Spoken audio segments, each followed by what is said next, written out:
Go. Reel them off. Well, first of all, let's talk about 45 points in a game. Just a lot of coaches may say, "Oh, we don't want just I want the bucket spread around." Right now, you want buckets spread around, don't you?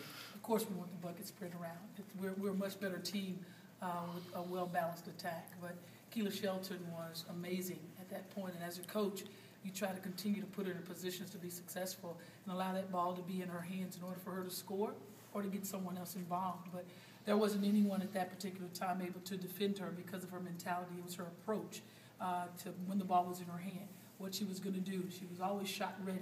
She was always putting pressure on her defender, whoever was defending her, getting to the rim with such power and strength and finishing at the rim.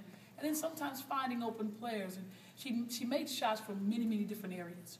Three-point land, the mid-range game, getting to the rim, and getting to the foul line. I heard someone say, well, you should have had 50. Well, she should have. Should have knocked down the free throws. And then they always say, well, Coach, there wasn't enough. There's always little things, even in a great performance, that you could have changed. But what she did for us was amazing, to put on a show like she did with tremendous amount of confidence, and yet never went outside of what we do as a team. Does that, your history as a really, really good basketball player, does that kind of come into the way that you approach it as a coach? You can understand what she's going through, and you're able to kind of maybe give her a little bit more rope than what other coaches may have done because you've recognized that. You've had those games yourself. Well, you're hoping that any coach would do that. I mean, it doesn't matter whether you played it or not. If you're coaching and you see that a kid has it going, you don't want to take them out or freeze them, and then they lose that energy and effort that they were giving, or that fire that they had, that intensity level. You want it somehow to always get in their hands, whether they shoot it or find someone else to get involved. And she did all of those things. And, of course, as a player, I understand the feeling that she had, and I was never going to take that away from her. With 21 and a half, you don't try to tell a kid, well, you have 21, go get 21 more. You just tell her to continue with your aggressive nature. It's every game's go time, but you know that it's home stretch now. You got 7 conference games left, I guess, or 6 conference games, 6 or 7. 6. 6. And you know that it's put up or shut up time. How do you relay that message to the girls? Well, I know it's put up or shut up. That's something that we know as coaches. But as coaches, we must still approach this thing as in a very positive way. And every time we walk out on the floor, it is still a teaching moment. And we go through things very slow, whether we have to do it 10 times to make sure they have it. And that's what we're going through. Every game, we take every little thing that we need to correct, and we walk through it because our kids need that. And they understand the magnitude of this entire thing. They understand what they must give. They understand the position that they're in and what they can continue to do. They know that.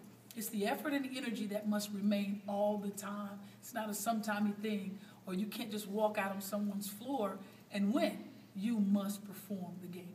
Teresa, talk specifically about Seattle and then the Vandals. Seattle, I'm telling you, the one thing they did to us that was pretty difficult for us to kind of swallow was they pushed the ball up and down the floor against us, and 45 just rebounded the heck out of the basketball.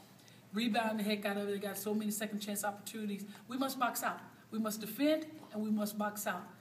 We do a decent job the majority of the time of defending, but the last line of our defense is to rebound, to box out. There's a process that you must go through.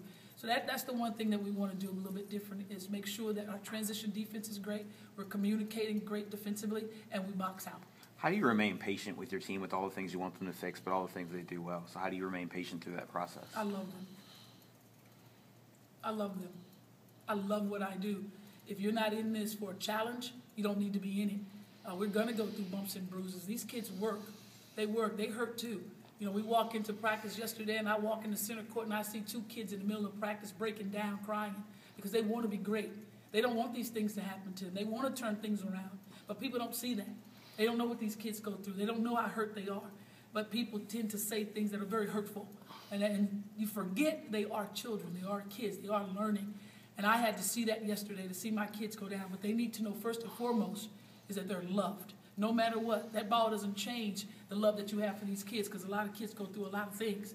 And it's about walking in every day, not just being a coach. Being a coach, you're in trouble. You must be more than. You got many slashes in your name.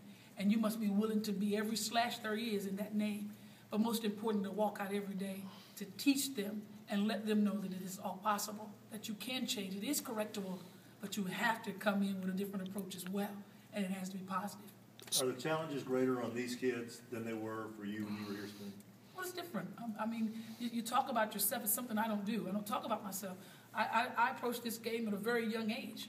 I learned this game very well at a very young age. It's different. Everybody learns to walk at a different age as well. You learn to crawl at a different age as well. Some things click easier for others. So you have to understand what motivates each player, what makes each player click. I'm different. I'm very different.